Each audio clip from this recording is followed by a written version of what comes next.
A 303-pound streetballer named Charles Timeout Merle told Michael Jordan, to his face in front of a crowd of 200 people, that he would not score a single point, and 4 seconds later, he understood what it cost to be wrong. It was the summer of 1990, Rucker Park, Upper Manhattan, a Wednesday evening in late July when the asphalt still held the heat of the afternoon, like a cast-iron skillet left on the burner too long. The court lights buzzed and flickered at the edges of the chain-link fence. The crowd pressed 3 deep against the fence and along the bleachers, close enough to smell the sweat coming off the players. The air smelled like hot concrete and fried food from the vendors on the corner and something else. Anticipation. The particular electricity of a moment when a crowd knows they are about to witness something they will spend the rest of their lives describing to people who weren't there. Jordan was 27 years old that summer, already a 2-time scoring champion, already the owner of 2 NBA all-defensive first-team selections, already a man who had turned competitive basketball into something closer to a personal philosophy than a sport. He had not come to Rucker Park to prove anything. He did not need Rucker Park. Rucker Park needed him.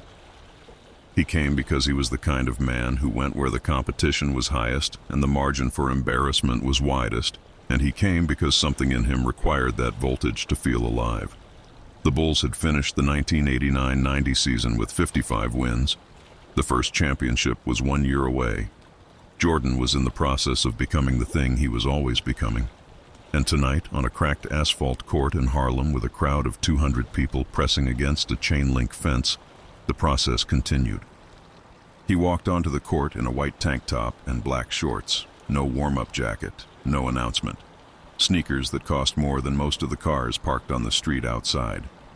He bounced the ball twice on the asphalt, looked at the rim once, and then looked at nothing at all. The look his teammates in Chicago had learned to recognize as the one that meant the temperature in the room had just changed. Nobody told you a storm was coming by making noise. They told you by going quiet. Charles Merle was the kind of player that Rucker Park made famous, which meant that for a specific type of basketball fan, he was everything. He was 6'3" and 303 pounds, and he moved with the unhurried authority of a man who had never in his life needed to rush because nobody had ever been able to make him. He had been playing at Rucker since 1985. He knew every crack in the asphalt, every dead spot in the court where the ball would skip sideways if you weren't paying attention, every sight line that the fence posts interrupted. He played defense the way a doorman works a velvet rope. The size of him alone was a statement about who was allowed through and who was not. In 5 summers at the park, the people who knew Rucker said they had never seen him get fully embarrassed. Slowed down, yes. Beaten occasionally, but not crossed. Not publicly undone in the way that Rucker Park made permanent. He had heard that Jordan was coming. He had told people he was ready. He had told people, specifically, that Jordan would not score on him. There is a particular kind of confidence that comes from having been the most dominant thing in a room for a very long time. It is not arrogance exactly, because arrogance is a mask over uncertainty. This was something denser, a belief so settled it had become structural, like a man who has lived in the same house for 20 years and no longer thinks about whether the floor will hold his weight when he steps on it. Merle believed he was capable of stopping Michael Jordan the way he believed the court would be there when he put his foot down. He was wrong about Jordan, the way a man can be wrong about a floor. Suddenly, and without a second chance to rethink. What makes a man announce it, though? That is the question that defines the next 4 seconds. The crowd heard Merle say it clearly. He turned to Jordan during a dead ball, pointed one thick finger, and said it loud enough to be heard past the 3rd row. "You won't score here. Not tonight, not on me." The crowd reacted the way crowds at Rucker always reacted to that kind of declaration. Half of them laughed, half of them went very still, because half of them knew what Jordan did with statements like that, and the other half were about to learn. Jordan said nothing. He did not smile. He did not look away dramatically. He just looked at Merle for a moment with the expression that is not quite blankness and not quite contempt. The expression that people who played against him for a long time came to understand meant he had filed what just happened in a specific place, and he would retrieve it exactly when he chose to. 4 seconds later, The ball was inbounded to Jordan at the top of the key. What happened next took 4 seconds in real time and would take 40 years to fully understand. Jordan caught the ball and he was already in motion before Merle had fully committed his weight to the left, which was the fatal mistake, committing weight on a court where Jordan was the one holding the ball. Jordan crossed right, hard, the ball snapping down with that particular Jordan-specific precision that made it look less like a dribble and more like a detonation. Merle shifted. Any player in that park, any player in that city, would have shifted. The speed of the crossover was not superhuman. It was the angle of it, the deception built into the body language preceding it, the way Jordan's shoulder dropped just enough to suggest a direction before the ball had already committed to the opposite one. Merle's left foot stayed planted a half-second longer than it should have, and in that half-second the gap opened, and Jordan was through it and rising, and Merle's hand came up too late, not even close to the ball, just a reflexive gesture against the inevitable.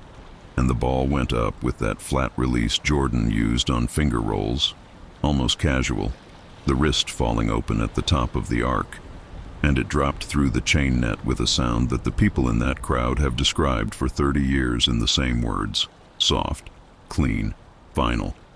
The crowd did not erupt immediately. There was a beat, a single breath of collective processing, and then it came. Jordan did not look at Merle. He had already turned to get back. That is the thing about witnessing true mastery, that people who have never witnessed it do not understand. It is not dramatic from the inside. From the inside, it is efficient. Jordan did not celebrate because Jordan did not need the celebration. The crowd was celebrating for him, and he was already thinking about the next possession. The score was the answer. The crowd was the echo. Jordan was already writing the next question. Merle stood at the top of the key for a moment with his hands on his knees, not bent over, not exhausted, something subtler than that, the posture of a man recalibrating. He had told Jordan he would not score. Jordan had scored in the first 4 seconds of contact with the ball. The math was simple and the math was devastating, and Merle was doing it in real time with 200 people watching him do it. This is how Jordan operated, not with cruelty, but with precision, which was ultimately more devastating than cruelty. The game continued. Of course it continued. Games always continue after the moment that defines them, and the remaining minutes are technically part of the event, but emotionally, they are epilogue. Jordan scored 11 more points that evening at Rucker Park. He finished with a total that the people who were there have variously cited as between 18 and 24, depending on who is telling the story and how many years have passed. Because memory at Rucker Park is not a recording device, but a living document that expands with meaning over time. The specific number matters less than the texture of what happened, the way the crowd reacted not as a unit, but as a series of individuals, each experiencing something privately in a public space, each making a private update to their internal understanding of what human performance could look like when it was operating at full capacity. To understand what Jordan was in the summer of 1990, you need to understand what he was in the process of building, which was not simply a basketball career, but a methodology, a systematic approach to converting opposition into fuel. He had been cut from the varsity team at Emmett Smith Junior High School, or so the version of the story that Jordan himself has repeated goes, and what Jordan did with that no was the thing that separated him from everyone else who had ever been told no in a gym. He did not let it become grief. He let it become data. He filed it in the same place he filed Merle's declaration, in the section of himself that was already planning his response. Phil Jackson, who would not coach Jordan until the following season, once described Jordan's psychology as a furnace that runs on other people's disbelief. Not a fire, which is consuming and uncontrolled, but a furnace, structural, built for the purpose, designed to convert raw material into heat through a deliberate process. Jordan's competitiveness was not a personality quirk. It was the mechanism by which he was built to function. Remove the doubt and the challenge from the environment, and Jordan would find it somewhere else, manufacture it if necessary, because the furnace required material, and Jordan was too disciplined to run it on anything less. Nobody handed Jordan dominance. He assembled it, piece by piece, insult by insult. By the time Merle made his declaration at the top of the key, Jordan had already internalized 15 years of being told what he could not do, and he had converted every one of those declarations into something constructive. His handle had been refined in empty gyms at 5 in the morning because someone had told him it wasn't good enough. His conditioning, the thing that separated his fourth quarter from every other fourth quarter in the league, was the direct product of his willingness to inflict training on himself that would not have been survivable without the psychological fuel that came from every slight, every dismissal, every moment when someone concluded too quickly that there was a ceiling on what he could become. And in the summer of 1990 at Rucker Park, that infrastructure met a 303-pound man who announced his disbelief out loud in public on a Wednesday evening in July. Jordan did not speak the philosophy. He enacted it. The second half of the game at Rucker that night had a different quality than the first. The crowd was still loud. Crowds at Rucker are always loud. It is the ambient condition of the place, like the way the subway is loud even when nothing is happening. But there was a different kind of attention directed at Merle now. He was still playing. He was still defending. He was still 303 pounds of assembled muscle and practiced authority. But something had shifted in the way the crowd read him, and he could feel the shift, because crowds at Rucker are not neutral. They are judges. They have seen everything. They have the collective memory of a place that has been the site of basketball's most honest performances for decades, a place where the absence of a professional contract does not reduce the meaning of the game, but strips away the last buffer between who you are and what you show. And the crowd had just watched Charles Merle make a declaration and be answered in 4 seconds. And the question now was not whether Merle was a good player. He was. But whether he was the kind of good player who could absorb what had just happened and keep playing with the authority he had carried onto the court. The answer, over the next 20 minutes, was yes and no, which is the most honest answer and also the most difficult one to live with. He played. He competed. He made good decisions, as players of his experience and size generally do, because size and experience do not evaporate after a single crossing. But the declaration was still hanging in the air. He had said Jordan would not score. Jordan had scored. And every subsequent basket, 4 more in the first half alone, the last one a pull-up jumper from the right elbow that Merle contested cleanly, and that dropped anyway, was a small, quiet reinforcement of the original judgment. The crossover had been the public event, the moment with witnesses and a crowd reaction, and the weight of the announcement still in the air. The subsequent baskets were the proof of concept expanding across the body of evidence. By halftime, the declaration had not been refuted once. It had been refuted 6 times, and the crowd had kept count. Some things cannot be unsaid. That is what makes them useful. Jordan took water at halftime from a cup that someone handed him near the scorer's table. He sat on the bench for a few minutes and said very little to anyone.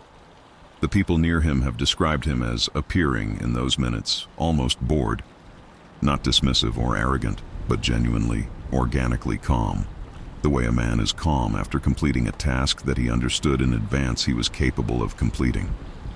He stretched his neck once to each side, the way a man does who has been in this position before and knows the physical management required to continue being useful. He looked at the court. He looked at the basket. He did not look at Merle. The third quarter was when Jordan began doing what he does in third quarters, which is what everyone who has ever watched him closely describes as the difference between being a great player and being whatever Jordan was. He accelerated, not physically, not in a way that showed on a stopwatch, but dimensionally, as if the space he occupied in the game became slightly larger and the space everyone else occupied became slightly smaller. He began demanding the ball in positions that Merle was responsible for covering, and he began hitting from those positions. And after the 4th time, Merle's coach called a timeout that everyone in the park understood was not about play design, but about giving Merle a moment to breathe air that was not directly adjacent to whatever Jordan was currently doing. In that timeout, Merle sat on the folding chair someone had brought from the sideline and drank water and said nothing to anyone. The people near him described him as looking not angry, but thoughtful. And thoughtful at Rucker Park in a game against Michael Jordan means something specific. It means the internal account is being balanced, The figures that seemed solid when the declaration was made are being revisited in light of the information now available. 303 pounds of accumulated dominance, 15 years of never being publicly crossed at this park, and one Wednesday evening in July rewriting the balance sheet in real time. He had said Jordan would not score here. Jordan had scored 14 points worth. The declaration and the reality sat side by side in Merle's chest, like two objects that did not fit in the same space, and the pressure they created was the pressure of a story about yourself that no longer corresponded to what was happening in front of you, which is, in its way, the more difficult thing to absorb. Jordan came out of the timeout and hit a bank shot off the glass from the left baseline on the first possession. Merle had been switched to a perimeter forward. It did not matter. The fourth quarter at Rucker Park was, by all accounts, quieter than the third. Not because Jordan was less active. He finished the game with every point that the crowd believed he finished with. But because by the fourth quarter the declarative event had fully passed and what remained was pure taxonomy, the business of classifying what had happened into the correct permanent category. The crowd was generous with Merle. They clapped when he made a strong post move in the fourth quarter. A nice drop step that he finished cleanly. And the applause was genuine because the crowd at Rucker is not cruel. They know the difference between being beaten and being destroyed. And Merle had been beaten, not destroyed. He had played hard and with intelligence for most of the game. He had simply made the mistake of speaking before the game. And at Rucker Park, the bill for that kind of mistake is paid in full. Jordan finished the game and accepted brief greetings near the sideline from the people who always appeared after games like this. The handshakers, the head nodders, the people who wanted to be photographed near what had just happened. He was present for approximately 6 minutes after the final buzzer, by the accounts of the people who were there. He shook some hands, said a few words that no one can agree on, and left through the same gate he had entered. The crowd watched him go, and then they turned back to each other and began doing what crowds do after they have witnessed something worth discussing, which is to discuss it. Charles Merle did not leave immediately. He sat on the bench for a while and drank water and said very little. The people near him gave him the space that the moment required, which is also something Rucker Park knows how to do, because it has produced this moment before in different forms, and it will produce it again, and it has learned from decades of practice the specific etiquette of the aftermath. After some time, Merle spoke, not to anyone in particular, not loudly, the kind of statement a man makes that is really a statement to himself. He said something along the lines of, "I thought I knew what that was." The people near him have quoted the statement slightly differently over the years, which means the exact words are less certain than the weight of what he meant. And what he meant was this. He had believed his experience at this specific court with this specific body against this specific history of opponents had given him an accurate model of what Jordan would be. He had been wrong. The model had failed. And he was sitting on a folding bench on a summer evening in Harlem, updating the model, which is the only productive thing a person can do when reality and expectation collide. This is the truest form of respect. Not admiration, not applause, but the silent revision of everything you thought you knew. Jordan drove back to wherever he was staying that summer, and the evening at Rucker Park was added to the long record of evenings that constituted the construction project he had been running since the gymnasium in North Carolina, where a coach had decided he wasn't ready. The record was long, and Jordan kept it with the precision of an accountant, not because he was bitter. Bitterness is a leak in the furnace, but because the record was the fuel source, and the fuel source required maintenance. He was thinking about the Pistons before he reached the highway. 3 consecutive playoff series lost. The bad boys, the Jordan rules, the systematic project of making Jordan pay a physical cost for every basket, not to stop him but to make stopping him too expensive to sustain. Nothing at Rucker was unrelated to what was being built against Detroit. Every declaration answered was currency in the same economy. Every humiliation converted was material for the furnace running at the temperature that 1 year later would produce the first championship. Charles Merle played at Rucker Park for 4 more summers after 1990. The people who knew the park said he was never quite the same in one specific way. Not as a basketball player, but as a declarant. He played with the same size, the same post moves, the same general authority.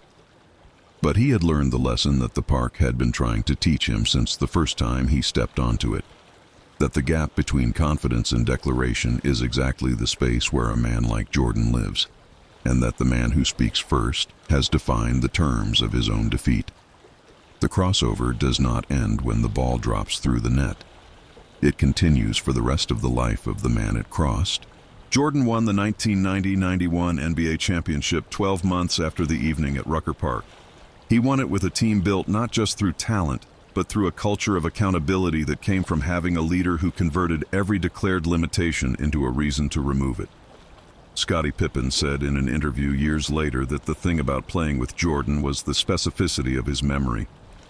He remembered everything. He remembered what you said in October when you were playing in June. He was, Pippen said, the most comprehensive accountant of disrespect that anyone who played against him had ever encountered. But the accounting was never the purpose. The accounting was the method. The purpose was the performance. What Jordan built at Rucker Park in the summer of 1990 was not a victory over a 303-pound streetballer named Charles Merle, though that is what it looked like from the outside. What he built was another course of bricks in the structure he had been building for his entire athletic life. A structure taller with every season and more imposing with every declaration answered on the court. He built it one crossover at a time, one declaration at a time, one 4-second proof of concept at a time. And the building was the championship and the championships after that and the number 6 that now stands as the permanent record of what the structure could hold. Some men play basketball. Jordan built a cathedral out of everyone who doubted him. There is a version of what happened at Rucker Park in the summer of 1990 that is purely a basketball story. A great player in the middle of his ascension performs at a legendary outdoor court and demonstrates his superiority. That version is true and worth telling. But there is a deeper version, the version that becomes available only in retrospect. What it means to be the kind of person who files a declaration made by a 303-pound man on a Wednesday evening in July in the same place where he files every other declaration and treats each one with the same seriousness and converts each one into the same kind of fuel. Jordan was not superhuman in the way the mythology sometimes suggests. He was human in the most extreme and concentrated form. He felt the slights the way everyone feels slights, in the chest, in the stomach, in the specific place where self-image and external judgment collide. What was extraordinary was not the absence of that feeling, but the precision with which he converted it. Where other players let humiliation become inhibition, Jordan let it become instruction. Where other players let doubt become hesitation, Jordan let it become acceleration. He had trained himself, and training is the right word, because this was not natural. This was constructed deliberately in empty gyms and off-season sessions and 4-second exchanges at outdoor courts in Upper Manhattan, to run the furnace so efficiently that nothing was wasted. Merle drove home that Wednesday evening with a truth in his chest that he had not owned when he arrived. That truth was simple, and it was the same truth that everyone who ever played against Jordan at full capacity eventually came home carrying. There is a level of preparation and desire and converted suffering in some people that is categorically different from excellence, that exists beyond the reach of talent alone, that can only be built by someone who has learned to use pain as raw material and competition as the proof of what is being built. That level cannot be defended with size. It cannot be matched with declarations. The only appropriate response to it is silence and revision, and the honest acknowledgement that the model was wrong. The model is always wrong until it isn't. And the people who know that are the ones who never stop updating it. Jordan was already asleep by the time the last people left Rucker Park that evening. He had a workout scheduled for 5 in the morning. He had a list of things he needed to improve. He had a team to build and a dynasty to begin and a permanent record to establish in the only place it can be established, which is the floor of a basketball court where the game is played and the declarations are answered, and the truth is always, eventually, made plain.